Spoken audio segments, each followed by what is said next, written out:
ఎప్పుడు ప్రకాశిస్తాం మనము? చెప్పండి, ఎప్పుడు మనం ప్రకాశించేది?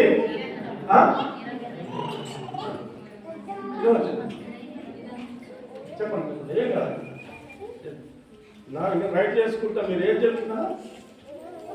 ఎప్పుడు మన ముఖాలు వెళ్తున్నాయి? చెప్పండి. దేవుడు వెళ్ళారా? ఇక్కడ నీతి మార్గము అనుసరించాలి మనం. బుద్ధిమంతులుగా నీతిమంతులుగా ఉన్నప్పుడే ఇక్కడ ఏమంటుండు? అనుసరించి నడుచుకున్నప్పుడు ఎవరు అనేకులను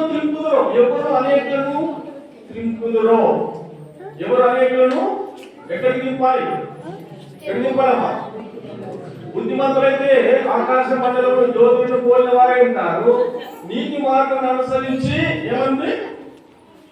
నీతి మార్గాన్ని అనుసరించి నడుచుకున్నప్పుడు ఎవరు అనేకులను దింపుతారో నక్షత్రంలో వాళ్ళే ప్రకాశిస్తారు.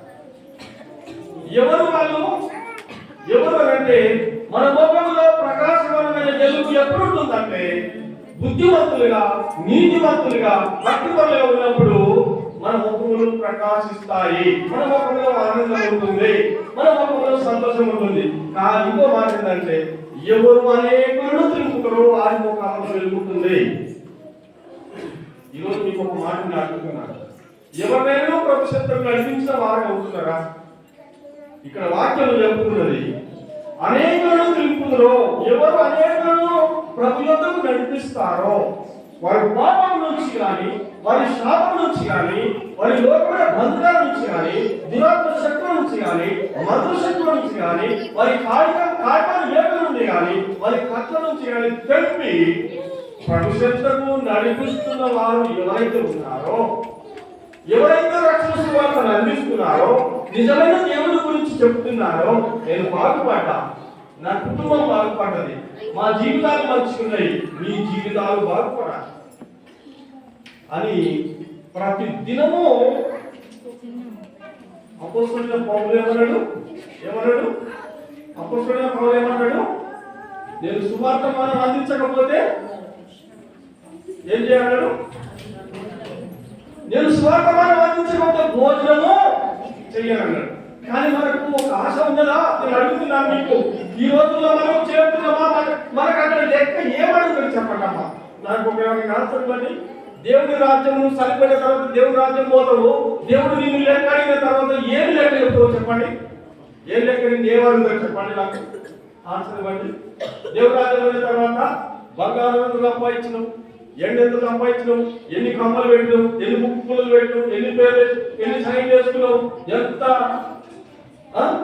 ఎన్ని భూములు కొన్నావు, ఎన్ని ఇళ్ళు కొన్నావు, ఇవే అడిగేది దేవుడు. ఇవే అడుగుతాడు, ఇవే అడిగేది. ఏమడుగుతాడా? ఏమడుగుతాడు? చెప్పలే కదా, ముందు చెప్పలే కదా. నశించిపోతున్న ఆత్మల పట్ల భారం కలిగి కదా, నశించిపోతున్న ఆత్మల పట్ల భారం కలిగి ఎవరు అనేకులను దింపుతున్నారు. మీ బైబిల్ పట్టుకుంటూ నాకు చెప్తున్నారు, నాకు కష్టం ఉంటుంది. ఈ అనేకులు మనం తీసుకోకపోతే మనం ఆ రోజు దేవుడు అడిగిన తర్వాత నువ్వు ఏం చేస్తున్నావు? దేవుడు అడిగిన తర్వాత నువ్వు ఏం లేక చెప్తున్నావు? నువ్వు సువార్తమానం అందించకపోతే, నీ సాక్ష్యాన్ని చెప్పకపోతే, నీవు నీ గురించి వాళ్ళకి చెప్పకపోతే, నీవు దేవుడి గురించి వాళ్ళకి చెప్పకపోతే, నీవు చేసిన దేవుడు వారికి చెప్పకపోతే, దేవుడు నీకు లెక్క అంటే నువ్వు చెప్పకపోతే అక్కడ నువ్వు ఏం చేస్తున్నావో ప్రతి దినము అక్కడ రాయబడి ఉంటుంది కదా. అందుకే ఎవరైతే అనేకులను ప్రభుత్వం తిప్పుతున్నారో నక్షత్రంలో వాళ్ళు వెలుగుతుంటారు, నిత్యము వాళ్ళు వెలుగుతుంటారు. మన జీవితాలలో వెలుగుతుంటారమ్మా, మన కుటుంబంలో వెలుగుతుంటారు. సమస్యలు, కష్టాలు, ఇరుకులు, ఇబ్బందులు, లోయైన శ్రమ నష్టపడకుండా బాధపడడానికి అవసరం లేదని వెలుగుతున్న మాత్రమే ఉండాలి. మీకు అర్థమైంది కదా? ఇక్కడ ఈ మాట అర్థమైందా? ఈ మాట ఇంపార్టెంట్ మాట ఏంటి చెప్పండి? ఇక్కడ ఏంటి చెప్పండి? నేను ఇప్పుడు చెప్తున్నాను ఇంపార్టెంట్ ఏంటి? దేవుడు అడిగింది ఏంటి? నిన్ను ఆత్మల రక్షణ. ఒక్క పాటిని రక్షించకపోతే, ఒక్క వ్యక్తిని ప్రపంచంగా రక్షించకపోతే, సంవత్సరాలు గతించిపోయిన తర్వాత దేవుడు ఎక్కడ నువ్వు ప్రయాసపడు. నువ్వు కష్టపడు, నువ్వు శ్రమపడు, కానీ ఫలితం ఇచ్చేది దేవుడే. నువ్వు శ్రమ పడకపోతే, కష్టపడకపోతే, నువ్వు ఏ మాత్రం నువ్వు చెప్పకపోతే నీకు ఎలాంటి మార్పులు రావు, ఇబ్బంది వస్తాయి. అందుకని బట్టి చాలా జాగ్రత్తగా ఉంటాయి కదా. ఇంకొక మాట తీసుకుందాం, మనము త్వరగా తీసుకుంటున్నాము. 2వ తిమోతి 4:8. 2వ తిమోతి 4:8.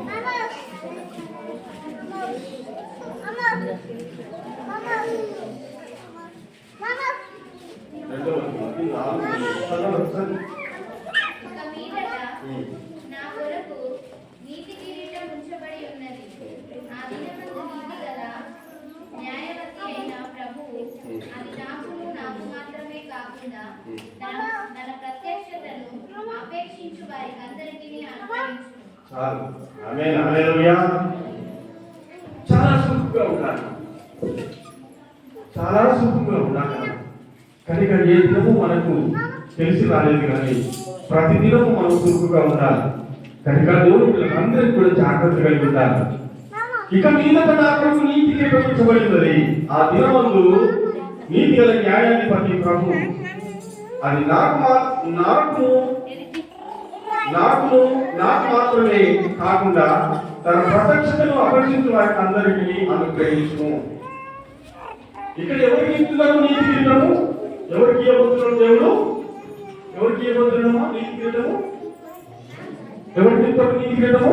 చెప్పండి. ఎవరికి ఇస్తాడు నీతి కిరీటము? మీద 7వ వచనం చదువుతుంది.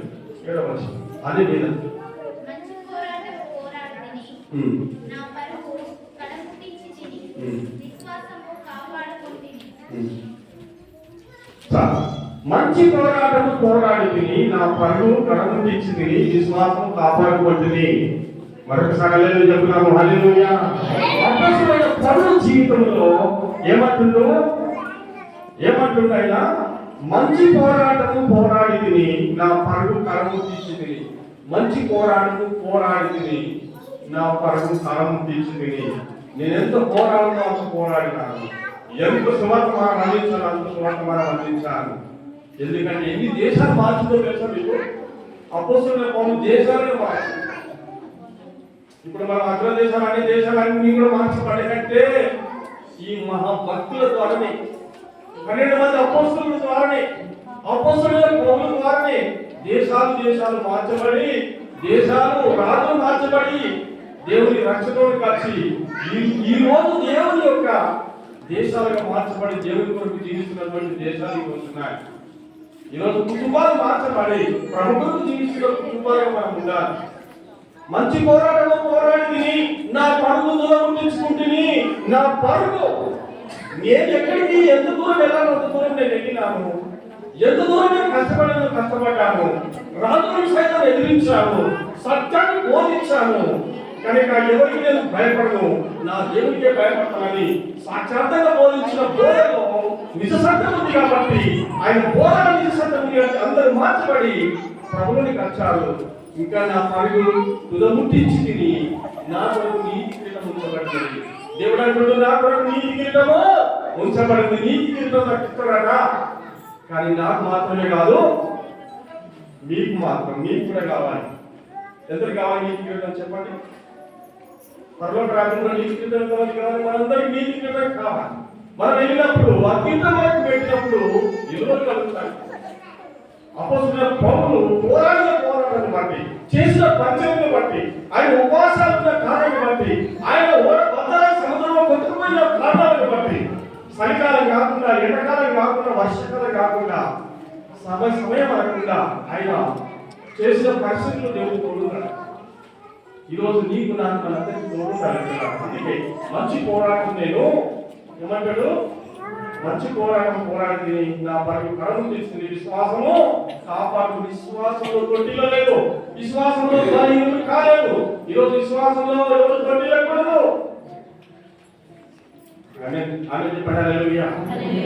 అందుకే ఇక్కడ ఇక మీద నా నీతి కిరీటం ఉంచబడినది. ఆ దినమందు నీతి గల న్యాయాధిపతి ప్రభు నాకు మాత్రమే కాకుండా తన ప్రత్యక్షతను